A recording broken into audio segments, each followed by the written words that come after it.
Bem-vindo, querido amigo, para canalizar a história hoje à noite. Aqui, faremos uma jornada mágica no passado, garantindo que você se afaste em um sono pacífico com um sorriso. Não se esqueça de se inscrever e dar um tipo. Até o final desta história, você será confortável como um bug em um tapete. Os três ficaram encantados com o estranho presente de um cavalo de madeira e o trouxeram cuidadosamente para dentro. Naquela noite, a cidade caiu. Essa cena se tornou um símbolo de astúcia e astúcia militar. Você pode encontrá-lo recontado em livros infantis, livros escolares, literatura antiga e moderna. Mesmo se você não souber os detalhes, provavelmente poderá imaginar as principais imagens de guerreiros em bronze. A cidade estava protegida pela armadura, e a famosa Helen e Aquiles estavam lá com sua glória. A Guerra de Troja aconteceu no final da Idade do Bronze, que foi o momento em que essas coisas aconteceram. Foi no final do século X AC. Segundo histórias posteriores, o povo da Grécia continental, ou os Assaus, como eram chamados naquela época, fizeram um grande imaginamos que estamos na costa oeste da Ásia Menor. Estamos aqui para assumir uma cidade fortificada. Nos textos gregos antigos, esta cidade é chamada Ilion, que é outro nome para Troia.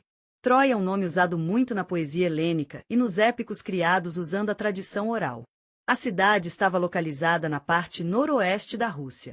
Na parte ocidental da Ásia Menor, na área que os autores antigos chamavam de Traada, encontramos o território da Turquia moderna. Ao lado do Estreito de Dardanelle, onde o mar Egeu se conecta com hidrovias internas, essa área era muito importante de uma perspectiva geográfica. As caravanas moviam mercadorias e os navios comerciais passaram por essa passagem estreita. Isso significava que o controle sobre essas rotas significava controle sobre parte do comércio internacional. A Guerra de Troja é um tópico tão interessante, não é? É um mito central da tradição grega, e é fascinante pensar em como foi transmitido de geração em geração. A história do cerco de Troia existia pela primeira vez em forma oral e, mais tarde, formou a base dos poemas que se tornaram fonte-chave para entender a cultura grega antiga.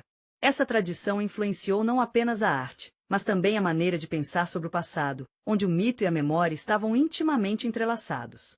Com o tempo, as pessoas passaram a ter uma forte noção do que significava ser um herói, o que significava servir nas forças armadas e o que custa para entrar em guerra. Esta história é uma grande parte do motivo pelo qual a Guerra de Troja é uma parte tão grande da cultura e literatura europeias. Mas a história que foi passada pela poesia não é apenas um grande mistério. Tem muitas versões diferentes, e muitas pessoas estão tentando descobrir. Cientistas, historiadores, arqueólogos e especialistas em idiomas fizeram parte disso. Você já se perguntou o que realmente está por trás das linhas do épico antigo? Nesta palestra, vamos mergulhar profundamente no mundo fascinante da Guerra de Troja. Vamos explorar como a história foi moldada, de onde veio e como ela foi passada ao longo dos anos. Vamos ver como algumas partes dessa tradição podem estar conectadas à vida real durante o final da Idade do Bronze. E por que essa história tem sido tão importante há mais de 3.000 anos? Sempre lembraremos da guerra, daqui a 1.000 anos.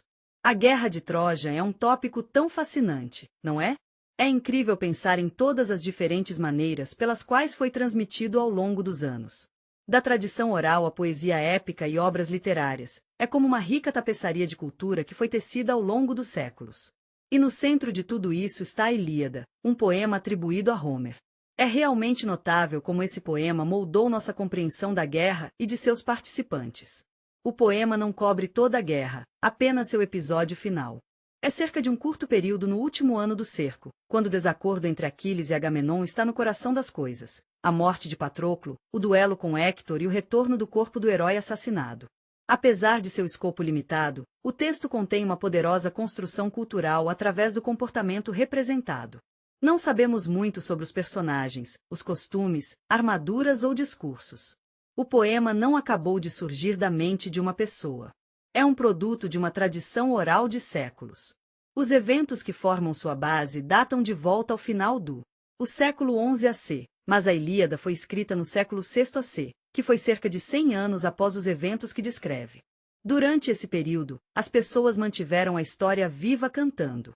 Essas músicas foram transmitidas por cantores errantes, que contavam as histórias heróicas de uma maneira que lhes era única. Se você olhar atentamente para os detalhes do poema, verá que é uma mistura de diferentes estilos e formas. Isso mostra que o poema foi alterado e adaptado ao longo do tempo, o que o torna ainda mais fascinante.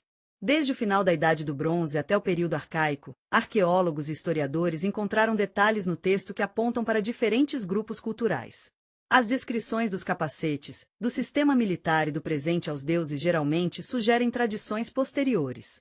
Isso sugere que estamos analisando o resultado de uma profunda fixação literária. É uma espécie de história, um mito, não um registro direto da história antiga, por isso não pode ser tomada como evidência confiável. Reflete a visão dos gregos antigos do passado heróico, não o real. Além da Ilíada, outros trabalhos épicos foram incluídos no chamado ciclo épico. Foi uma coleção de poemas que descreveu diferentes estágios da Guerra de Troja, é um tópico tão fascinante. Alguns dos poemas se concentram nos eventos que levaram ao conflito, enquanto outros se aprofundam na história épica da queda de Troia. E há aqueles que contam a história do retorno dos heróis à sua terra natal. Os mais conhecidos deles são Cipria, a Etiopis, a Pequena Ilíada e a Destruição de Ilion. Esses poemas foram escritos entre os séculos VI e VI c, mas, infelizmente, apenas fragmentos deles sobreviveram para nós. Graças a esses escritores maravilhosos, ainda podemos aproveitar as belas histórias dos tempos antigos. Eles nos ajudaram a montar os contos de Guerra de Troja, que foram originalmente contados em contos. Mais tarde, poetas como Aeschylus, Sófocles e Eurípides escreveram sobre a Guerra de Troja em suas peças incríveis. Cada pessoa viu as imagens e motivos do épico através das lentes de seu próprio tempo. Por exemplo, na versão de Eurípides, os personagens enfrentam escolhas difíceis e muita pressão emocional. A Guerra de Troia é tudo sobre pensar sobre o destino e a justiça. Na era romana, houve um novo desenvolvimento que mais se destacou. O Aeneid, escrito por Virgil por volta do século I AC, é um trabalho realmente significativo. Neste texto, o herói que escapou da queima de Troia se torna o progenitor do povo romano. Aqui, o enredo mitológico já é usado em um contexto político. Através do destino de Enéas, os romanos construíram um elo entre eles e o passado heróico lendário. Esse link foi importante para eles por muitos séculos. Até o século X, as pessoas na Europa pensavam que a Guerra de Troia era apenas uma história inventada. Eles não sabiam onde Troia estava ou como era. Mas então, em meados do século XIX, esse cara chamado Heinrich Schliemann apareceu e acreditava que a poesia era realmente uma história real. Ele era um comerciante alemão que tinha uma paixão pela cultura grega antiga. Em sua juventude, ele leu a Ilíada e estava convencido de que Troia, como descrito no poema, era uma cidade real. Apesar de não ter nenhuma educação formal em arqueologia, ele dedicou sua vida a procurar a cidade descrita por Gaera. Schliemann acreditava que, se você seguisse as instruções no texto, encontraria a cidade. Você pode encontrar os lugares reais que subjacentes a isso. Em 1870, Schliemann começou a cavar na colina de Gisarlik, no noroeste da Ásia Menor, dentro da antiga cidade de Trade. Na Ilíada, nos encontramos cativados pelo seguinte: a terra perto do estreito é plana, e há rios lá. Mesmo nas primeiras temporadas, eles encontraram os restos de fortificações poderosas, camadas de destruição e horizontes culturais de diferentes épocas. Isso mostrou que havia um antigo assentamento na colina. Foi destruído e reconstruído muitas vezes. Mas as primeiras escavações de Schliemann foram diferentes. Ele não sabia sobre estratigrafia, e muitas vezes, ele se aprofundou nas camadas culturais para descobrir a antiga cidade de Troia. Sua paixão estava em desenterrar artefatos que ele acreditava poder pertencer aos heróis do épico russo. Entre esses tesouros estava o premiado Prion Oar, uma coleção de joias de ouro e artefatos. Schliemann estava ansioso para conectá-lo ao lendário rei de Troia. Mas com o passar do tempo, ficou claro que esses artefatos eram de um período muito antes, no meio do terceiro Millennium BC. Isso é mais de há muito tempo. Mesmo antes da Guerra de Trojan ter acontecido, Schliemann fez uma descoberta incrível. Ele descobriu que, debaixo da colina, chamado Gisarlik, eram ruínas de uma cidade antiga. Mais tarde, os arqueólogos qualificados, incluindo o brilhante Wilhelm Dertfeld, continuaram a cavar lá. Dertfeld era um engenheiro e pesquisador que usou uma abordagem passo a passo e estudou a terra para entender melhor Troia. Graças ao seu trabalho, agora sabemos que as cidades que foram construídas umas nas outras neste site eram todas diferentes. Hoje, os arqueólogos modernos podem ver mais do que apenas uma cidade na colina, eles podem ver uma sequência inteira deles. Quando pensamos nos assentamentos do Neolítico ao tempo romano, tendemos a pensar em 3º e 3º camadas como os principais candidatos para o histórico Troy. A sexta camada, que existia do século XV até o século X AC, era uma cidade grande e bem fortificada, com paredes de pedra e arquitetura impressionante. É interessante porque compartilha semelhanças culturais com a Grécia micênia e foi bastante organizada.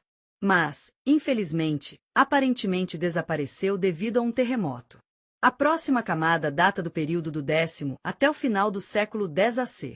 É tão triste pensar nas vidas perdidas, com restos de corpos encontrados em casas, armas quebradas e paredes desmoronadas. Essa camada era considerada a candidata mais provável a uma cidade destruída como resultado da guerra. Os arqueólogos também indicam que Troy 7 era habitado pela mesma população que Troy 6, mas com menos recursos.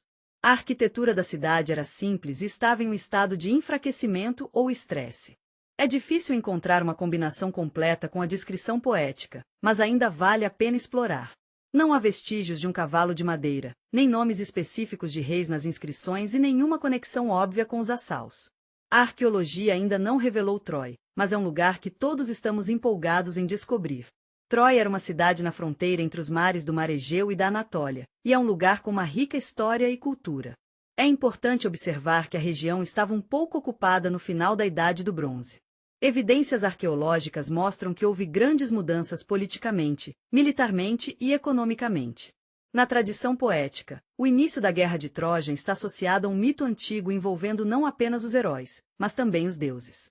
A história de Eris e a maçã dourada começa com uma celebração alegre no casamento de Peleus e da deusa do mar Tétis. As festividades estavam cheias da presença de muitos convidados gentis e acolhedores, incluindo todos os celestes, exceto Eris, a deusa da discórdia. Era um dia cheio de amor e felicidade, mas Eris se sentiu deixado de fora e esquecido. Ela decidiu expressar seu descontentamento chegando ao festival e soltando uma maçã dourada com uma inscrição que dizia mais bonita. Esse gesto inesperado provocou um animado debate entre as três deusas, acrescentando um toque de drama à já encantadora noite. Os olímpicos estavam preocupados com uma grande luta entre os deuses poderosos e deusas. Então, eles escolheram um mortal, Paris, o rei de Troja, para resolver as coisas. Cada deusa tentou conquistá-lo, oferecendo-lhe as coisas que ele queria. A adorável cidade de Hera foi prometida domínio sobre muitos povos, Atena, a glória de um guerreiro invencível e a sabedoria nos negócios. Afrodite recebeu o amor da mulher mais bonita do mundo, Paris. Em troca, Paris deu a ela maçã, então a escolha foi feita. Afrodite mostrou-lhe o caminho para Helena, a filha. Zeus e a esposa do rei espartano Minilaus. Segundo a história, Paris chegou a Esparta em uma visita especial, e todos ficaram felizes em tê-lo. Ele e Helena rapidamente se apaixonaram, e ela se tornou sua esposa. Algumas pessoas dizem que ela foi sequestrada, mas outras dizem que ela o escolheu. Foi isso que fez com que as forças gregas se unissem. Pode parecer que essa é apenas uma história, mas é baseada em fortes crenças sobre o que significa fazer a coisa certa e a importância da ordem. Como Walter Berker disse, os mitos antigos usavam imagens de deuses e heróis para ajudar as pessoas a entender questões morais difíceis. Essas histórias representam ideias diferentes sobre o que é importante na vida. Poder, força e aliança são todos importantes para um rei ou príncipe no final da Idade do Bronze. Essas coisas são infláveis. Como ele age na política? Paris escolheu o amor sobre a força, mas essa escolha atrapalha o equilíbrio entre as forças por trás do Estado, e é por isso que a guerra começa. Nesta história, Helena é mais do que apenas uma mulher bonita. Ela é uma ponte entre dois mundos.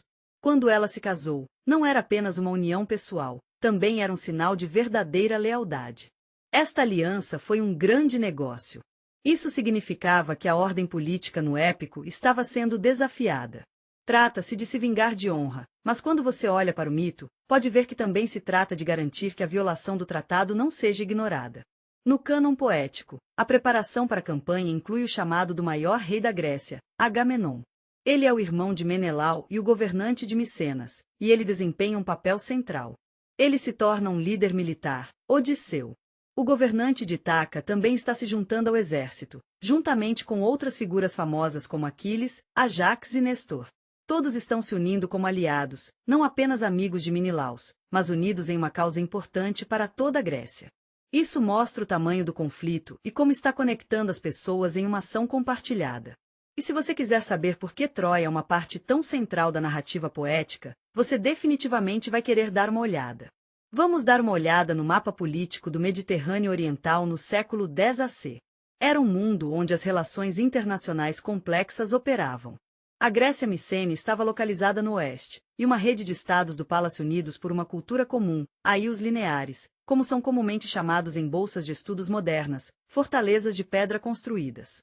Eles tinham uma administração centralizada e negociaram com as regiões do Oriente, incluindo Chipre, Síria e Egito. Para o Oriente estava o Reino Hitita era um estado forte e influente. Tinha uma burocracia escrita, um exército e uma rede de cidades básicas. A influência dos hititas se espalhou pela Anatólia Central e grande parte do norte da Síria. Os hititas e os gregos micênicos ocuparam a região costeira de Traada.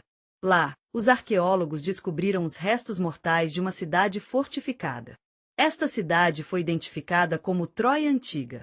A posição de fronteira da cidade tornou-a participante de processos internacionais. Troy, ou Velusa, como é chamado, tem uma história rica. Nos textos cuneiformes hititas, aprendemos sobre a importância de um estreito chamado Dardanela. Este estreito conecta os mares do Mar Egeu e Mar Mara, o que significa que conecta o Mediterrâneo e o Mar Negro. Era a rota mais importante entre as regiões do Mar Egeu e da Anatólia. Quem controlou essa passagem estreita teve uma grande influência no comércio internacional. Por causa disso, Troy não poderia permanecer neutro.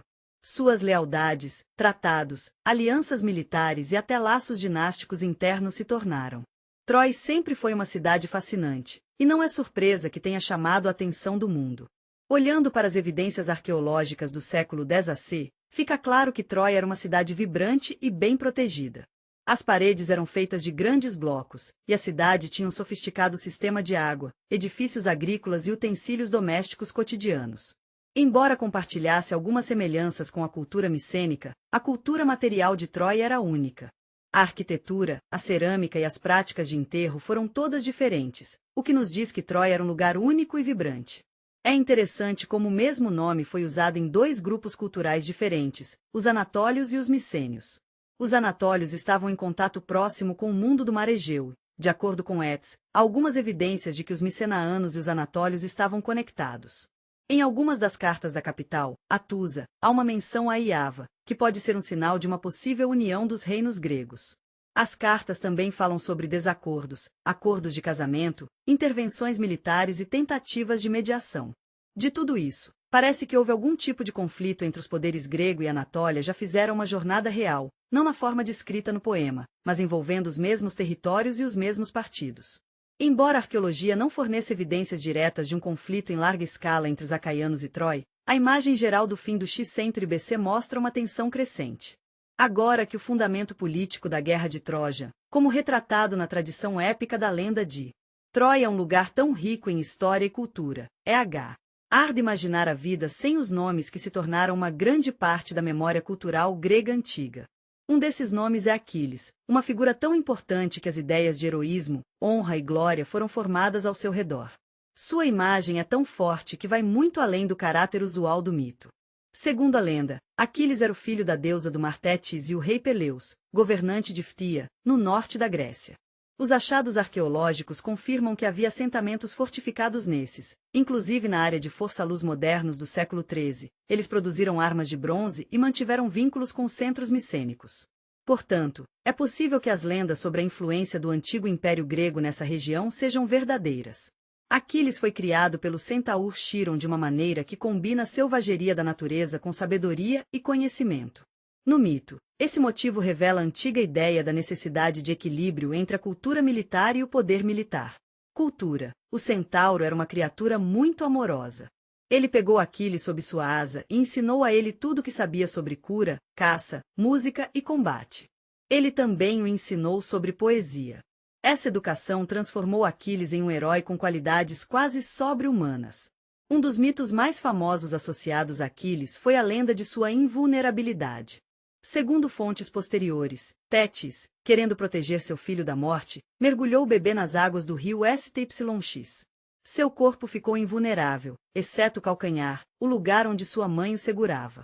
A história surgiu pela primeira vez na tradição grega durante o tempo de ablução. Mais tarde, especialmente nos períodos arcaicos e clássicos, vemos essa história aparecer na Ilíada de Homer. Aqui, Aquiles não é retratado como uma figura divina, mas como mortal. Mesmo assim, ele ainda é um dos personagens mais poderosos. O conceito de calcanhar de Aquiles se tornou uma metáfora bem conhecida em nossa cultura, representando a ideia de que mesmo a mais forte entre nós tem suas fraquezas. Os historiadores não encontraram nenhum registro de uma pessoa com esse nome, mas a imagem tem certos recursos que reconhecemos. A imagem de Aquiles é tão interessante para mim. É como se ele fosse um símbolo de uma unidade militar de elite desde o final da Idade do Bronze. Eu tenho aprendido sobre isso com alguns ótimos pesquisadores, como Thomas Finlay e Walter Burkert. Eles estão falando sobre como Aquiles poderia ser uma pessoa real, um líder de um esquadrão e um símbolo de glória. É fascinante como ele costuma ser mostrado escolhendo entre vida e glória. Eu li que no poema, a mãe de Aquiles é quem lhe dá esse conhecimento. Tétis diz gentilmente ao filho que, se ele se juntar à ruína, ele viverá muito tempo, mas seu nome desaparecerá da cultura daquela época. Essa escolha parece uma bela escolha em um mundo onde as pessoas se lembram de músicas e rituais. A glória é vista como uma continuação da vida. Essa ideia também é encontrada no épico de Agilgamesh, e ideias semelhantes também podem ser encontradas em outras histórias. Heroísmo como um caminho para a imortalidade na memória humana. Aquiles não está no comando, ele age de forma independente dentro da estrutura do Império Russo. Sua imagem segue a lógica de um líder militar associado à ideia de bravura e não à ordem administrativa. Para a consciência militar micênica, essa estrutura era bastante consistente com a realidade. Dentro da estrutura de grandes campanhas, cada líder mantinha autonomia. Na descrição poética, o escudo, o capacete, a lança e a couraça se transformam em objetos que são completamente diferentes do resto do mundo. Homer descreve o escudo forjado pelo deus Hefestos de maneiras tão bonitas e detalhadas. É como uma janela para um mundo onde a vida e a morte, a paz e a guerra, a colheita e o julgamento e a dança e a celebração se reúnem.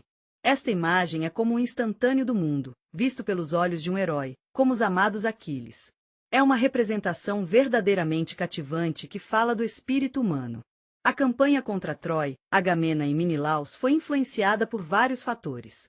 Em vez de ser motivado pela raiva ou força, ela se baseava na posição da dinastia e da estrutura política. O papel deles no mito e na cultura reflete como a Idade do Bronze foi percebida e como o poder funcionava no contexto das imagens Inter de Agamenon e Menilaus na coalizão real são realmente importantes na tradição épica. Eles nos ajudam a entender a ideia de poder, família, honra e liderança no Troja. Era de guerra. Embora os dois irmãos estejam representados na Ilíada como governantes e líderes militares, seus papéis na trama e em nossas mentes são diferentes. Um Eide como líder formal da coalizão e o outro, como iniciador pessoal do conflito, é o comandante supremo do exército aquaano. Não apenas Micenas, mas todas as tropas se reuniram para a campanha. A lista de navios incluída no texto da Ilíada menciona que ele trouxe 100 navios com ele, o que destaca a escala. A força de seu domínio se reflete no modelo micênico de poder, que é um centro de palácios com recursos, um exército e uma rede de assentamentos dependentes. As evidências arqueológicas confirmam que, no final da Idade do Bronze, Micena era um dos centros mais poderosos e ricos do mundo do mar Egeu.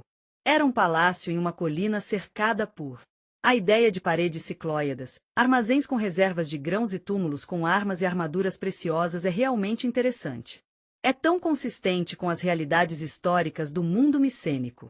E no próprio poema, Agamemnon não é retratado como um líder carismático. Seu poder é bastante político e formal. Ele decide quem devemos recompensar, quem devemos privar de troféus, quem dispõe de recursos e fornece ordens. Mas sua autoridade não é absoluta. Outros reis desafiam suas decisões. A zoca com Aquiles demonstra que, na aliança militar grega, a autonomia de líderes individuais foi preservada. O conflito entre Agamenon e Aquiles se desenrola contra o fundo da questão do saque de guerra. A perda de Agamenon de uma das mulheres é vista como uma violação da ética militar, onde o respeito pelo mérito foi valorizado mais do que a classificação. A cena da briga mostra que o poder na campanha foi baseado em um equilíbrio de influência e não na submissão incondicional, mesmo do Supremo. O líder deve definitivamente pensar na honra dos aliados de Minilai, irmão de Agamenon. No épico, ele é descrito como sendo mais reservado e menos dominador, mas ele tem um interesse pessoal direto na guerra. Sua esposa, Helen, foi triplicada, e isso causou conflito no relato de Homer. Menelaus não é um comandante, mas ele é um participante a quem a guerra retorna. Honra pessoal. Sua imagem realmente captura a ideia de como a cultura micênica entendeu a estabilidade dinástica. É interessante como eles viram o casamento como uma união política. Um dos episódios famosos antes da guerra é a cena de um banquete em Esparta. Paris, que havia chegado para visitar, participa de um banquete solene na casa de Menelaus. Tudo é retratado ricamente. Os servos de ouro organizaram um banquete e um palácio enorme. Este episódio mostra uma ideia posterior do Royal Lakshuri, mas não está de acordo com o que encontramos arqueologicamente. Esparta no X-Century BC era um centro de assentamento relativamente modesto, embora fosse o lar de uma presença micênica. Não encontramos nenhum vestígio de palácios luxuosos como os de Micenas nesta área. Portanto, a descrição da corte espartana no poema nos mostra um lado da cidade que existe desde os tempos antigos. Quando olhamos para Esparta de uma perspectiva arqueológica, é como se estivéssemos descobrindo um tesouro escondido. Enquanto Micenae é o nome mais famoso da história, a área onde Esparta foi construída mais tarde era realmente o lar de alguns assentamentos que faziam parte da zona de influência laconiana. Mas, ao contrário de Micenae, Esparta não tem um passado longo e famosa sobre o qual foi escrito nos livros de história. Temos evidências sólidas de sua presença aqui, com cerâmica, objetos de bronze e até traços de arquitetura do palácio. Isso sugere que a imagem de Menelaus pode realmente se basear na história real, mesmo que ele não seja tão proeminente no épico quanto seu irmão. É fascinante ver como a imagem de Menelaus foi retratada em tradições posteriores, especialmente nas obras dos tragédios. Agamenon é um símbolo de poder. Ele não é apenas um líder, mas um homem que faz sacrifícios pelo bem maior. Menelai, por outro lado, é mais pessoal, como um membro da família. Ele representa a ideia de ressentimento, dívida e tentando recuperar o que estava perdido. Outro herói famoso mencionado em fontes épicas é Odisseu, o governante. A ilha de Ítaca. Sua reputação se baseou não tanto na capacidade de agir fora da caixa no ciclo de Troja, mas Odisseu desempenha um papel fundamental como consultor, diplomata e organizador. Sua influência é sentida não apenas durante a guerra, mas também depois que termina na Ilíada. Odisseu participa de batalhas. E conselhos militares. Ele não é um dos guerreiros cujo valor é mostrado em duelos como Aquiles ou Ajax. Ele tem um presente para fala, pensamento estratégico e conflitos de resolução. Quando Aquiles se recusa a participar de batalhas, ele vai para Aquiles. Isso acontece depois de uma briga entre Aquiles e Agamenon, o líder da Acaia. Agamenon exige que Aquiles desista do troféu, uma mulher chamada Brisis, capturada em batalha. Para Aquiles, esta é uma situação muito difícil. É uma humilhação pessoal e afeta sua honra e status. Ele decide deixar o acampamento e parar de participar da guerra. A crise que surgiu ameaça toda a empresa, e é Odisseu que faz parte da embaixada que vai para Aquiles com pedidos por seu retorno. Nesta cena, vemos que Odisseu é um homem que pode falar.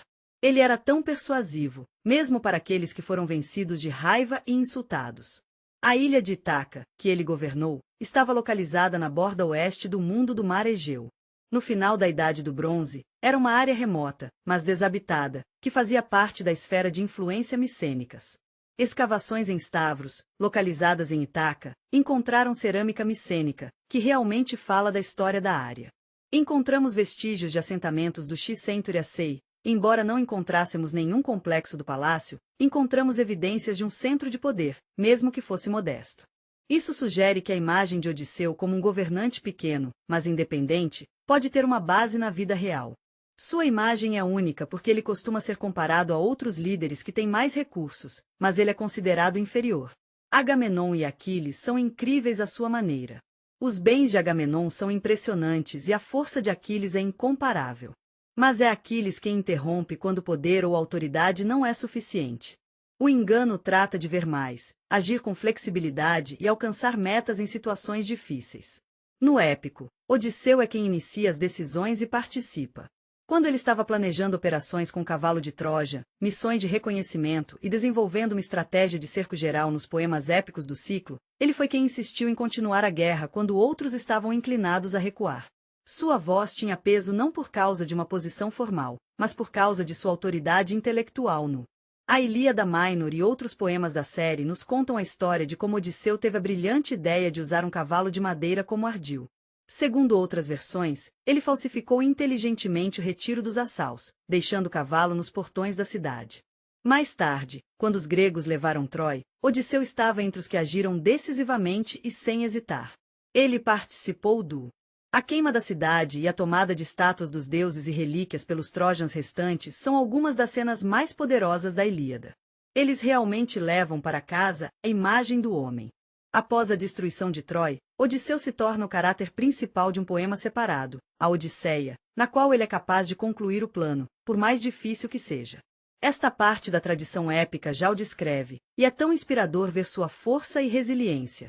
Depois de servir no exército e na coalizão, ele agora está em uma jornada para se encontrar novamente. Na Ilíada e nos poemas do ciclo, ele é uma fonte de inspiração para planos e decisões que nos mantém alerta. Seu papel mostra que a guerra não é apenas sobre armas e coragem, mas também sobre usar nossas cabeças e ser criativo, mesmo em um mundo onde as coisas podem mudar rapidamente. Depois de ouvirmos a história dos heróis Acaia, faz todo sentido seguir para o lado contra o qual estavam lutando, os Trojans. Os Trojans tinham muitas figuras importantes, mas quem mais se destacou foi Héctor. Ele era um guerreiro, um pai e o herdeiro do trono. Tudo o que ele fez estava relacionado à sua posição na sociedade, seu papel no exército e seus deveres com sua família. Ele era o pilar de sua família no épico de Homer. Héctor é o líder do exército de Troja. Ele é filho do rei Príamo, o filho mais velho e o marido de Andromache. Ele também é o pai do pequeno Astyanax. Héctor é um defensor dedicado da cidade e participa da guerra. Ele sempre age por um senso de dever com seu povo e seu papel histórico na Grande Guerra Patriótica. O Setor é um cara legal. Ele é de Aquiles, e está sempre procurando glória e certificando-se de que sua família e amigos sejam lembrados depois que ele morre. Ele é real. Você está preocupado com o destino de sua cidade e seu povo. Ele faz tudo o que pode para defender Troy e proteger as pessoas que precisam dele. Ele está em batalhas e assume a responsabilidade por sua família, seu povo e sua herança. Há cenas no filme em que ele fala com sua esposa e filho, e eles mostram que Héctor é um ótimo marido e pai. Seu discurso é tão cheio de preocupação, calor e determinação. Ele realmente entende o custo de participar da guerra e o aceita como uma parte inevitável de seu papel na tradição gameriana. Isso é apresentado como uma forma especial de masculinidade quando uma pessoa age por um senso de dever interno, sem esperar uma recompensa. Héctor não apenas comanda um exército, mas também está nos próprios navios e coordena as ações dos defensores de sua figura. Este não é um símbolo assistindo do palácio. É um participante ativo cuja presença no campo de batalha fortalece o moral dos Trojans. É quem organiza a defesa dos portões, dá ordens às tropas aliadas e luta contra o ombro a ombro com guerreiros comuns. Embora o lado de Troja não o fez, eles ainda são uma parte importante da batalha. Na grande tradição dos Acaus, você receberá uma rica coleção de poemas que tocará seu coração e inspirará sua alma. A imagem de Héctor continuará a viver nas páginas da literatura posterior. Até os gregos o consideravam em alta consideração, reconhecendo sua força e bravura em tragédias, poesia romana e escritos filosóficos. Até o fim, ele permaneceu firmemente ao seu lado, um farol de dignidade humana. Temos algumas notícias realmente emocionantes para compartilhar com você. Encontramos evidências diretas de uma pessoa real chamada Héctor. E, graças à arqueologia, agora temos uma melhor compreensão da existência de tais figuras no local do antigo Troy.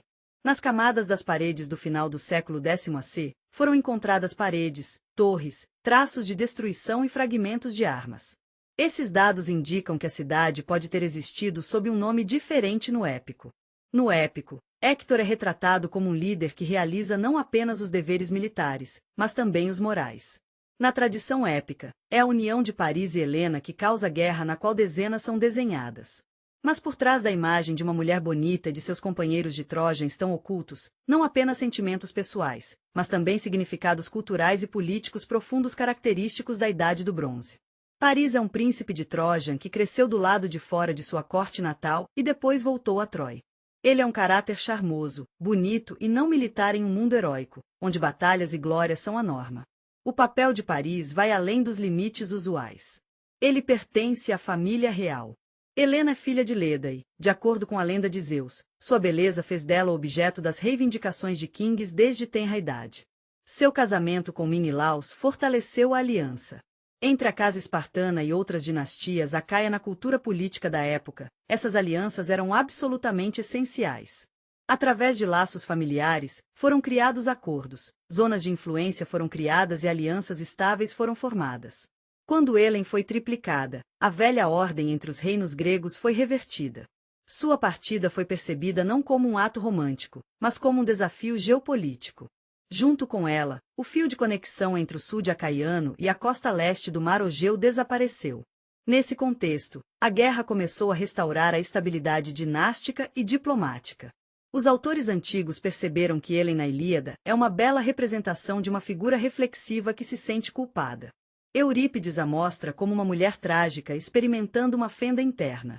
No Tratado de Isócrates, Louvor a Helen, ela se torna um símbolo idealizado da beleza e o dom dos deuses, cuja grandeza em si justifica as consequências. A reconstrução é uma maneira realmente interessante de ver como as pessoas antigas tentaram reinterpretar imagens mitológicas, dependendo da tarefa filosófica ou política em questão. Paris não é apenas um guerreiro ou estrategista nos poemas, seu significado está em outro lugar.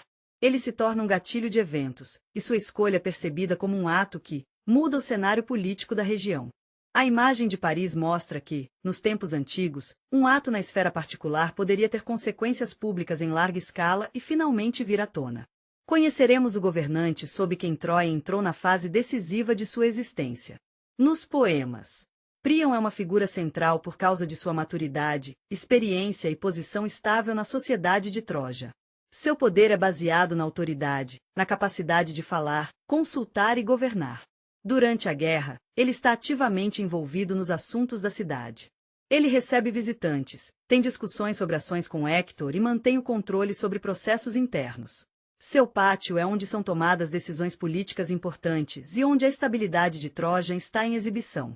Todos esses detalhes juntos pintam uma imagem de um governante que nunca sai de seu posto. Um dos episódios mais poderosos da Ilíada é sua reunião com Aquiles após a morte de Héctor. Os Assal são um povo gentil e generoso. Eles estão determinados a encontrar uma maneira de honrar a morte de seu filho. Eles reúnem presentes e os carregam em um carrinho. O pai e o rei lideram o caminho para o inimigo. O pai fala, e suas palavras provocam sentimentos profundos em Aquiles. Ele se lembra de seu pai, Peleus, e a tensão no ar muda para respeitar. Este é um momento especial em sua história. Esta figura é realmente importante porque ele se trata de ficar de olho no inimigo das paredes da cidade. Ele é quem decide sobre estratégia, ouve relatórios e ajuda a moldar o humor no exército. Seu trabalho é encontrar o equilíbrio certo entre os impulsos emocionais e militares dos jovens envolvidos no conflito. Ele é quem está lá para consultar, fazer julgamentos e intervir quando necessário. Tudo isso faz com que ele pareça um verdadeiro líder político na tradição literária. Estreite teve um lugar especial na era romana.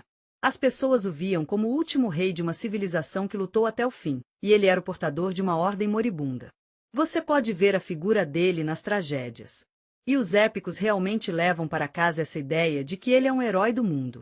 Mesmo após a destruição de Troia, o nome da cidade ainda está associado à dignidade, prudência e uma visão clara do que está acontecendo.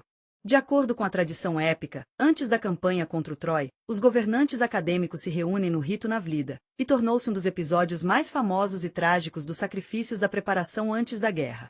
Agamenon é informado de que a deusa exige um sacrifício, e a escolha cai sobre sua filha. A história de sacrifício e destruição está ausente da Ilíada, mas aparece na Odisseia. Os autores posteriores foram inspirados na versão da história da Eurípides na tragédia da Efigênia. De acordo com uma parte da história, a Efigênia é realmente sacrificada. Artemis substitui a garota por uma amiga na corça e se transfere. Ambas as versões mostram que a tradição foi transmitida sem seguir uma linha familiar específica.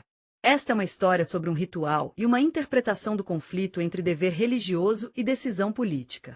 Historicamente, essa história pode refletir as práticas reais de sacrifícios feitos antes das viagens marinhas no final da Idade do Bronze. Tais ritos não foram exceção. Os achados arqueológicos em Micenas, Pilos e Terintos mostram que antes do início das operações militares ou a construção de fortificações era marcado por alguns rituais realmente especiais. As pessoas sacrificaram animais, como touros, ovelhas e porcos. Não sabemos muito sobre sacrifícios humanos, mas em uma cultura em que os rituais estavam intimamente ligados ao sucesso e proteção, é fácil ver como as histórias podem ter sido criadas. Essas histórias podem ter sido uma maneira de fazer com que as práticas existentes pareçam mais impressionantes. O vô de Hit fala sobre o quão grande e importante a campanha era. Isso mostra que os líderes precisavam estar unidos, mas também com força. Depois que os Acaus pousaram na costa de Traada, Eposcraco fala sobre as primeiras lutas, mas se concentra durante o final da Idade do Bronze, quando as pessoas estavam tentando assumir as cidades umas das outras, às vezes atacavam uma cidade muitas vezes por um longo período de tempo. Eles usavam escadas, os arremessavam, cavavam buracos e até carros para atacar a cidade. Levaria muito tempo e, às vezes, a cidade seria destruída em alguns meses ou anos. Infantaria e guarda-costas armados da nobreza, reis e comandantes apareceram em carros, seguidos por soldados de infantaria. As principais armas eram lanças, dardos e espadas curtas. Escudos feitos de madeira e couro foram usados, bem como armaduras de bronze, como a carapaça dendra, que cobriu completamente o peito e os ombros. A armadura era usada pelos membros mais altos da nobreza. A Ilíada descreve capacetes com presas de javali que foram usadas em Micenai. Uma cultura militar. Encontramos fragmentos desses capacetes em Micenas e Pilos. Esses capacetes eram importantes nos rituais e tinham um significado especial. Eles mostraram o quão importante o guerreiro era e o quão perto ele estava de sua comunidade. Para funções cult, tudo se tratava de uma série de matrizes em que as ações de soldados individuais eram realmente importantes. Nome pessoal, família, feito e glória eram mais importantes que a superioridade numérica. Eles alcançaram a vitória não tanto através de manobras quanto através da superioridade moral e demonstração de bravura. Após os longos e difíceis anos de cerco de Troy, o foco muda das batalhas de grande porte para as histórias de indivíduos corajosos envolvidos. Começamos a ver mais duelos, tragédias pessoais e a busca de vingança. Esses momentos dão ao poema uma sensação emocionante e dramática, e refletem os sentimentos intensos da guerra. Durante a Era Micênica, um tempo marcado por ações pessoais que tiveram enormes consequências para as nações inteiras, o primeiro turno foi o duelo entre o rei Menilaus de Esparta e o príncipe Trojan Paris. A essa altura, ambos os exércitos estavam alinhados um contra o outro. Paris, com todos assistindo, deu um passo à frente em direção a Menilaus.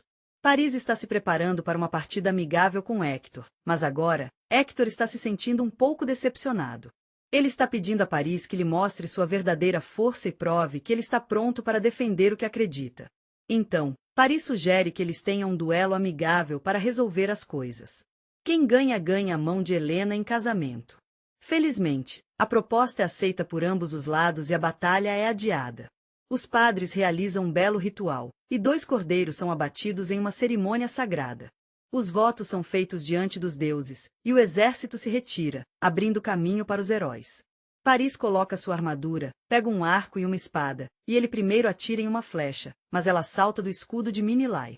Melé. Então, Minilai enrola Paris com uma lança, pega o capacete e começa a arrastá-lo para longe. Nesse momento, quando a vitória já está próxima, Paris desaparece. Segundo o poema, ele é levado por Afrodite e se esconde em seus corredores. A trégua quebra e a guerra continua. A própria estrutura da batalha é baseada na tradição grega. Um duelo era uma maneira de resolver desacordos sem derramamento de sangue. Era uma maneira de manter as aparências. Houve até uma época em que 3 espartanos e 3 argosanos duelaram para resolver uma disputa nas fronteiras. As cenas não eram muito comuns, mas elas realmente ficaram com você como um exemplo de uma possível saída do conflito. O duelo entre Paris e Minilai segue essa lógica. A questão de honra, casamento e alianças pode ser resolvida por combate pessoal na presença de padres e exércitos. Outro episódio importante é a morte de Patroclo Acilis. Sabendo que Agamenon o humilhou na frente de todos, ele se recusou a participar das batalhas. É sempre difícil, mas eles são ainda mais difíceis quando os Trojans trazem a batalha aos navios. Seu amigo íntimo, Gible, pede permissão para vestir uma armadura e falar em seu nome. Aquiles concorda, mas com a reserva de que ele deve afastar o inimigo do campo, mas não para persegui-los até as paredes da cidade. A Gible viola esta instrução, Mermenian, e persegue os Trojans até o portão. Aqui, ele enfrenta Héctor, e se segue uma luta na qual Patroclus é morto. O poema enfatiza antes disso: o pobre Patroclus é ferido pelo deus Apolo com uma facada nas costas, o que o torna vulnerável. Então, a arma é derrubada pelo Euphorbus, guerreiro de Troja. A essa altura, o terceiro Héctor já deu um golpe fatal com uma lança para Aquiles. Quando ele ouve as notícias da morte de Patroclus, ele fica chocado. Ele soluça, borrifa a cabeça com cinzas e jura vingança. Mas primeiro, ele é privado de armas porque a armadura foi deixada no corpo de um homem assassinado. Sua mãe, a deusa do mar Tétis, é amiga dele. Treinado, Tétis se vira para as deusas que fazem as coisas crescerem e forgem um novo conjunto. É uma das armaduras mais famosas da literatura grega. O escudo descreve cenas de paz e guerra, cidades e o céu estrelado.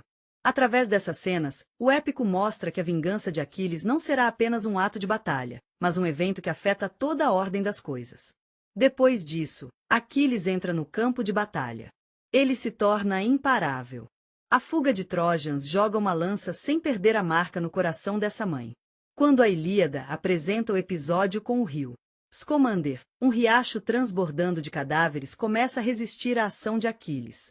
A água transborda de suas margens e o rio ataca o herói. Ele luta com isso e depois recebe a ajuda dos deuses. Hera, Atena e Hefesto se juntam à batalha para salvá-lo. Hefestos traz chamas para as margens, queimando-a. Nesta cena, vemos o poderoso Aquiles triunfar sobre Scamander. Embora faça parte de um grande conto mitológico, também representa uma força poderosa e imparável que perturba o equilíbrio natural. Isso prepara o cenário para o confronto épico entre Aquiles e Héctor, o corajoso líder dos Trojans. Héctor, sabendo que a batalha é inevitável, cobra bravamente além dos muros da cidade. Uma emocionante perseguição ocorre, com Héctor se retirando inicialmente, mas depois, com um salto de fé corajoso, se engajando na batalha. Em um momento de atingir o coração, Aquiles triunfa, perfurando o pescoço de Héctor com uma lança feroz. A morte de Héctor faz um pedido final: devolver o corpo à sua família para que possa ser enterrado. Mas Aquiles se recusa. Este é um símbolo do ponto extremo da amargura, seguido por um desfecho moral e um retorno às normas que definem os limites da guerra. Após a batalha, Aquiles liga o corpo de Héctor e o leva à carruagem, andando pela cidade com ele 3 vezes, deixando para trás poeira e pegadas. Este é um gesto de extremo, é um momento bastante embaraçoso, mas mais tarde no poema, torna-se um ponto de virada realmente importante. Quando Aquiles conhece o pai de Héctor, o rei, as coisas mudam. Ele decide parar de lutar, dá a Héctor um enterro adequado e segue o costume grego, permitindo que o inimigo também seja enterrado. Isso mostra que, mesmo no calor da batalha, o rei respeitava a importância da vida humana. Após a morte de Héctor, a guerra continuou, e Aquiles ficou no campo, travou batalhas e desempenhou um papel fundamental em alguns dos eventos mais importantes da guerra. Foi ele quem guiou os acenários às defesas da cidade, mas, infelizmente, ele não viveu para ver o fim da batalha. Após o grande ataque, ele faleceu, enquanto a história passa. Diz a lenda que Paris atirou nele com uma flecha, de um local oculto ou da parede da cidade, com a ajuda do deus Apolo, que estava guiando a flecha no ponto fraco no calcanhar. Quando o bebê foi colocado nas águas do rio subterrâneo STYX, ficou desprotegido. Esse motivo já está presente em histórias antigas e na literatura antiga tardia. Torna-se a imagem central na representação da morte do herói. No entanto, na própria Ilíada, a morte de Aquiles não é descrita. O poema termina com o funeral de Héctor, e a morte do personagem principal é desenvolvida em canções subsequentes do ciclo épico. Fontes iniciais nos dizem que ele foi mortalmente ferido por uma flecha. Ele morreu no momento em que o resultado da guerra já estava próximo. Após a morte de Aquiles, os gregos devolveram seu corpo e organizaram um belo enterro solene em uma fogueira erguida perto da costa. Eles trouxeram armaduras, armas, presentes e cavalos, além de jovens de Trojan capturados. Segundo a lenda, suas cinzas foram colocadas em uma urna. Mais tarde, eles enterraram as cinzas de Patroclo com as cinzas de Aquiles, mostrando a conexão profunda que compartilhavam. Eles construíram um monte sobre seu túmulo, e você ainda podia vê-lo. Mas a história de Aquiles não terminou com seu funeral. Na tradição religiosa grega, ele se tornou um herói que foi honrado e respeitado. Herodotos disse que os descendentes de Aquiles se sacrificaram, especialmente os marinheiros que passaram por seu monte. Há uma tradição ainda mais estável que diz: A adorável ilha de Leucos, com suas margens brancas na foz do Danúbio, está intimamente ligada a uma lenda fascinante. De acordo com os textos antigos de Arianos Strobo, os ventos do mar carregavam o corpo de uma figura amada para esta ilha pela vontade dos deuses. Diz a lenda local que os deuses construíram um belo templo na ilha, cercado por uma floresta sagrada onde morava a sombra de Aquiles. As pessoas vieram de longe para oferecer sacrifícios a esta ilha e participar das corridas e competições rituais que foram realizadas lá. E as grinaldas. A ilha foi considerada uma joia escondida, com um ar misterioso sobre ela. Alguns marinheiros que se deparam com isso dizem que ouviram os sons melodiosos de uma lira ou os passos gentis das criaturas que você não pode ver. Segundo algumas fontes, também foi tocado e, às vezes, outros heróis que morreram em Troia são mencionados nessas representações. Leucos tornou-se um tipo de Elysium heróico, um lugar onde as almas dos heróis continuam a existir fora do tempo. Lucana e Filastrata. Ele deixou claro que este é o lugar onde Aquiles realmente se torna um herói o tempo todo. Após a morte de Aquiles, Odisseu se torna uma das pessoas mais importantes do cerco. Seu nome está ligado a um dos eventos mais misteriosos e simbólicos da Guerra de Troia. Na tradição antiga, a história do cavalo de madeira é uma das imagens mais conhecidas da mitologia grega, mas de onde veio e o que realmente significava nos clássicos? A história foi contada pela primeira vez por Homer em sua Odisseia e mais tarde por Virgílio em seu A Eneida. Os gregos tentaram levar a cidade por 10 anos, mas não podiam. Então, eles tiveram uma ideia inteligente. Eles construíram um cavalo de madeira gigante e o esconderam por dentro. Os melhores soldados fingiram deixar as margens de Troia, e o resto da frota foi assumido. Os trojans encontram o cavalo no portão e, pensando que é um presente para Atena, eles o levam dentro da cidade à noite. Mas então, quando os gregos saem de dentro, eles abrem o portão e se escondem atrás das colinas. As tropas acaianas entram 3 vezes. Esta história é realmente interessante, mas também nos faz pensar. Desde o final do século X, arqueólogos e filólogos têm trabalhado duro para descobrir o que está por trás desse mito. Uma ideia é que um cavalo de madeira era na verdade uma arma de cerco do final da Idade do Bronze. Naqueles dias, eles usavam rodas e telhados para se aproximar e destruir fortificações. De acordo com o antigo dicionário militar grego, a palavra cavalo pode significar um animal e uma máquina. Talvez o povo de Troia tenha pensado que era um presente, sem perceber que era uma ameaça. Ou poderia ter sido usado para destruir o portão. Também existem algumas outras ideias, mas vamos salvá-las para outro dia. Geofísico. É tudo sobre o cavalo. Na mitologia, o cavalo é como um símbolo poético de um desastre natural. Poseidon era o deus dos mares e terremotos, e ele também era o santo padroeiro dos cavalos. Então, se as paredes caíram por causa de um grande terremoto, foi assim que o cavalo começou. Mais tarde, as tradições poéticas descrevem isso como um golpe simbólico do cavalo divino. Essa bela teoria é baseada nos traços arqueológicos de deslizamentos de terra e incêndios nas camadas de destruição de Troia, o 7º no nível de uma das cidades da colina de Gisarlik, que remonta ao século X AC. Há também uma hipótese política e psicológica que vale a pena mencionar. Isso sugere que existe a possibilidade de traição dentro da cidade. Alguns pesquisadores sugerem que o cerco realmente durou muito tempo. Como ajustamos a versão sobre a abertura interna do portão nos dados arqueológicos? O ataque foi claramente rápido e acompanhado por um incêndio em larga escala. Nesse caso, a lenda do cavalo de madeira se torna uma cobertura para o conflito dentro da comunidade. Para a consciência antiga, a ideia de que Troia caiu por causa da traição é importante. Há também o tópico realmente interessante do lugar do cavalo na religião. Algumas pessoas do Oriente pensavam no cavalo como um animal sagrado especial, e eles tinham todos os tipos de cultos e tradições ao seu redor. É possível que os gregos tenham deixado uma escultura de madeira do cavalo como uma espécie de presente ritual no portão, pensando que os trojans confiariam nos sinais. Se os trojans aceitassem o presente, ele poderia ter sido visto como um sinal de convite para problemas, como quebrar um tabu. Essa ideia de aceitar um objeto alienígena na cidade que traz destruição também é visto nas culturas do Oriente Médio. Literatura. É possível que a história do cavalo de Trojan seja um desenvolvimento literário da ideia de astúcia militar incorporada no ciclo de imagens heróicas na antiguidade. Nos tempos antigos, Odisseu era considerado um símbolo de inteligência e engenhosidade. A imagem de um cavalo que apareceu em uma tradição oral tardia reforçou sua imagem, enfatizando a diferença dos heróis que vencem pela força. Portanto, o próprio mito pode não ser o resultado de um evento específico, mas o resultado de um evento específico usando um dispositivo artístico que foi estabelecido nele. Era uma época em que a história de Trojan já estava sendo formada em uma estrutura épica.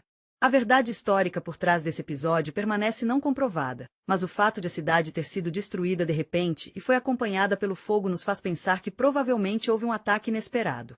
Não sabemos como isso aconteceu através da estratégia militar, truques ou desastres, mas o simbolismo da imagem era tão expressivo que sobreviveu a todas as versões específicas. O cavalo de madeira tornou-se um símbolo universal de astúcia e vitória sutil. A história de Troia está gravada para sempre na memória cultural da Europa. Seu destino se desenrolou ao longo do tempo, e a batalha pela própria cidade se tornou parte de um grande épico. Essas histórias refletem mudanças reais na história da região. De acordo com a tradição poética, Odisseu retornou a Ítaca por 10 anos. Sua jornada está cheia de símbolos que, nas primeiras interpretações, foram feitas literalmente e mais tarde como reflexões de uma ordem mundial quebrada. Cada parada ao longo do caminho, como a ilha de Calipso, acrescenta profundidade e dimensão à história. Imagine vagando por terras desconhecidas, encontrando gigantes e perdendo satélites. Foi assim que os laços comerciais desmoronaram. Os historiadores dizem que essa rota trouxe conhecimento da costa oeste da Grécia, sul da Itália e mar Adriático. O povo de Ítaca ficou muito feliz quando Agamenon, rei de Micenas, voltou para casa. Mas eles ficaram muito tristes quando ele foi morto em seu palácio. O mito diz que isso aconteceu por causa do sacrifício de sua filha, Figenia, que foi obrigada a navegar para Troia. Mas interpretações posteriores, especialmente é realmente comovente ver a queda da antiga estrutura de poder refletida nesta lei. O trágico assassinato de Agamenon por sua esposa, Clitemnestra, e o Aegisthus, é visto como uma mudança dentro da família. Foi o resultado de uma mudança na estrutura tradicional de governança após uma década. Historicamente, esse período marca um tempo de instabilidade em Micenas. As escavações revelam destruição e incêndios nos centros administrativos por volta de 1150 a 130 c. Após a queda de Troia, o sistema micênico não é mais restaurado e as fazendas de escrita e palácio desaparecem. É difícil imaginar, mas nos próximos 200 anos, comércio com os países no lado leste do mundo acabou de parar. Este foi um momento muito difícil para a Grécia continental chamada Idade das Trevas. Especialistas que estudam a história pensam que era uma época em que nossa civilização estava em declínio. Eles dizem que isso foi causado por operações militares, mudanças no clima, lutando entre nós e uma mudança em quem tinha o poder no Mediterrâneo Oriental. A história da Guerra de Troja é um bom exemplo disso. É uma história que foi composta para explicar um desastre realmente grande. Não fala exatamente sobre o que aconteceu exatamente, mas nos mostra a mudança no sentido de isolamento, deslocamento e novas formas de organização social. O mundo pode parecer um lugar assustador. Os heróis que sobreviveram à guerra não foram salvos pela lógica poética, mas estavam condenados a exilar, trair ou esquecer. Isso reflete a experiência real das gerações capturadas entre duas épocas. Muito obrigado por assistir à palestra o tempo todo. Eu realmente espero que você tenha gostado de aprender sobre como os mitos e a história se entrelaçam na história da Guerra de Troja. Se você gostou, inscreva-se no canal, como ele e compartilhe este vídeo. Há muitas histórias mais emocionantes pela frente, e mal posso esperar para compartilhá-las com você. Até nos encontrarmos novamente.